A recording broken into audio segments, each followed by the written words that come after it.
Kita hidup di sebuah zaman di mana kita menilai bahwa hukum merupakan sebuah landasan tertinggi dari suatu negara. Sebuah era di mana kita menilai kalau suatu hukum itu setara di mata konstitusi. Mau itu rakyat kecil, pejabat, penguasa, bahkan raja-raja, itu setara di mata hukum. Hukum itu pada dasarnya tidak dibuat untuk tajam ke bawah tapi tumpul ke atas. Dan gagasan ini nggak datang begitu aja dari sumber yang entah berantah dari mana. Ini ada alasannya kenapa konsep ini itu ada. Di masa lalu, konsep di mana seorang raja itu bisa diadili secara adil di mata konstitusi itu adalah konsep yang sangat gila mungkin ya. Raja nggak pernah salah. Dalam upaya membuat hukum yang setara, yang adil, di mana rakyat jelata dan rakyat biasa tidak melulu menjadi korban pemberontakan, keringat, perang, pertumpahan darah adalah harga yang harus mereka bayarkan. Dan kebanyakan dari kisah tentang revolusi ini itu datang dari satu bulan yang sama, yaitu bulan Juni. Halo semuanya, aku Haris, selamat datang kembali di channel ini. Selamat bulan Juni. Masuknya bulan Juni merupakan pertanda kalau tahun 2026 udah masuk pertengahan kedua dari tahun ini. Dan mungkin buat sebagian orang ini merupakan waktunya liburan musim panas, namun buat karyawan dan bos-bos mungkin selamat mengejar kembali target-target di bulan ini dan selamat bekerja keras. Seperti biasa, seperti bulan-bulan sebelumnya, kita juga akan membuat pada bulan ini mungkin beberapa fakta sejarah, dan pada bulan ini, pada bulan Juni, kita akan membuat 5 kisah sejarah yang pernah terjadi yang mencengangkan pada bulan Juni.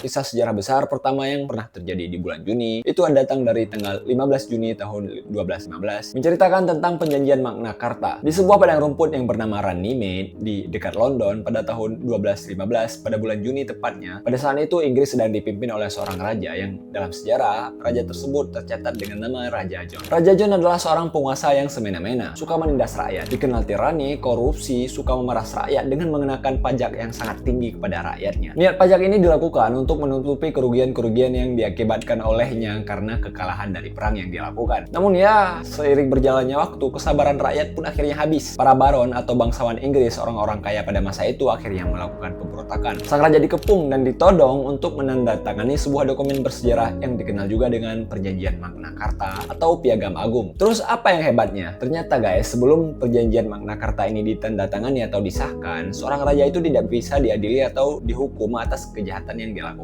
alias kekuasaannya itu absolut. Dalam dokumen ini tertulis kalau tidak ada siapapun yang boleh berada di atas hukum, termasuk seorang raja sekalipun. Dokumen ini menjamin hak siapapun untuk diadili secara adil. Seseorang tidak bisa begitu saja dipenjara tanpa bukti yang jelas atau melalui prosedur hukum yang sah atau habeas corpus. Perjanjian Magna Carta menjamin hak-hak keadilan dasar, hak atas pengadilan yang sah, dan membatasi kekuasaan absolut seorang raja. Dokumen inilah yang menjadi cikal bakal lahirnya sistem konstitusi modern dan deklarasi atas hak asasi manusia di seluruh dunia. Peristiwa yang kedua itu terjadi pada tahun 1815, yaitu kekalahan Napoleon dalam Perang Waterloo. Kejadian ini terjadi 6 abad kemudian setelah kejadian pertama tadi terjadi. Peristiwa tersebut adalah momen kekalahan seorang Napoleon Bonaparte yang katanya dia ini merupakan seorang jenius militer. Pada tanggal 18 Juni 1815, di sebuah padang rumput yang kemudian menjadi padang lumpur di Waterloo, yang sekarang area ini mungkin masuk ke wilayah negara Belgia. Saat itu terjadilah sebuah pertempuran yang begitu legendaris yang dikenal dalam sejarah dengan Pertempuran Waterloo. Setelah sebelumnya Napoleon Bonaparte berhasil kabur dari tempat pengasingannya, kemudian kembali merebut kekuasaannya di Prancis dalam periode yang dikenal dengan periode 100 hari dalam kisah sejarah. Mungkin kalian bisa cari tahu aja sendiri, atau mungkin kalau kalian mau aku bahas, komen di bawah. Negara-negara di Eropa bersatu dan di bawah kepemimpinan Duke Wellington dari Inggris dan Gebert Leberecht von Blücher dari Prusia untuk mengalahkan Napoleon. Hal ini dilakukan dengan tujuan supaya Napoleon di negara Prancis tidak lagi mendominasi benua Eropa seperti yang sebelum-sebelumnya terjadi. Pertempuran brutal akhirnya terjadi. Ya, pada akhirnya Prancis berhasil dikalahkan oleh aliansi ini. Kekalahan telak di pertempuran Waterloo ini menjadi akhir tragis dari kisah Napoleon Bonaparte. Sejak saat itu, ambisi Napoleon untuk menaklukkan banyak hal itu berakhir di sana. Kemenangan Eropa ini menjadi fondasi dari tatanan diplomasi yang ada di Eropa melalui Kongres Wina yang membawakan kedamaian beberapa tahun singkat setelahnya.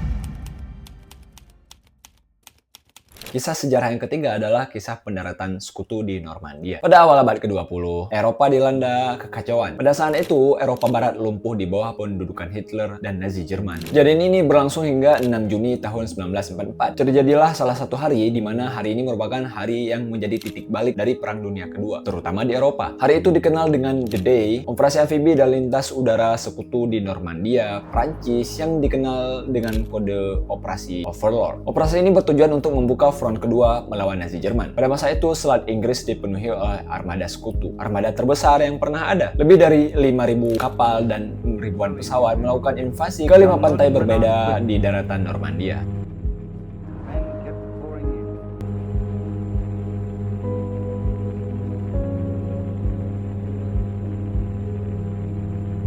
Para prajurit terjun dari kapal dan mendarat di perairan yang dingin, menembus rentetan peluru dari senapan mesin pasukan Nazi Jerman yang menghujani mereka dari tebing-tebing. Pada hari itu, mereka pun akhirnya berhasil menembus pertahanan tembok Atlantik milik Hitler. Meskipun menghadapi perlawanan yang sengit dan medan yang ekstrim, sekutu sukses membangun pijakan kuat di daratan Eropa yang berujung kepada pembebasan Prancis, menusuk jantung pertahanan Jerman, dan pada akhirnya mengakhiri kekuasaan Nazi di Eropa.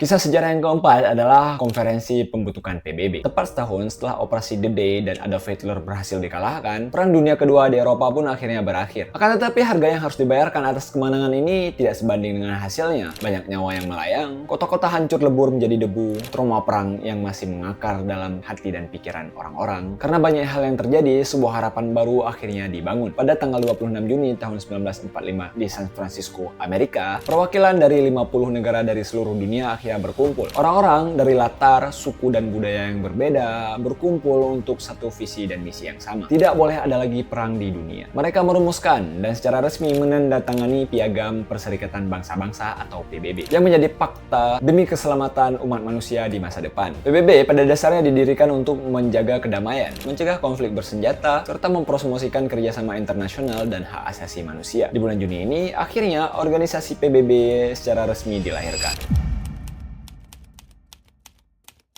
Peristiwa kelima menceritakan tentang dibukanya tembok Berlin. Peristiwa kelima ini terjadi pada awal abad ke-20. Setelah Perang Dunia Kedua berakhir, dunia nggak langsung begitu aja menjadi damai. Kekuasaan di Eropa terpecah menjadi kedua belah pihak yang diakibatkan oleh Perang Dingin. Tembok Berlin di Jerman itu memisahkan masyarakat menjadi dua bagian. Jerman Barat yang demokratis dan Jerman Timur yang komunis. Selama hampir 3 dekade lebih, tembok ini memisahkan keluarga, kerabat, teman, dan merenggut kebebasan masyarakat. Euforia keruntuhan tembok ini sebenarnya udah dimulai dari tahun 1989 yang diakibatkan oleh tekanan demo masyarakat. Dalam skala besar, tembok Berlin secara resmi dibongkar oleh pemerintah Jerman Timur atau GDR dan militernya pada 13 Juni tahun 1990. Alat-alat berat dan palu-palu besar dikerahkan di sepanjang perbatasan kota. Runtuhnya tembok Berlin menjadi simbol dari kembalinya kebebasan yang telah lama direnggut. Peristiwa ini menandakan dari matinya komunis di Eropa Timur dan menyatukan kembali sebuah bangsa yang telah terpecah oleh jalannya sejarah.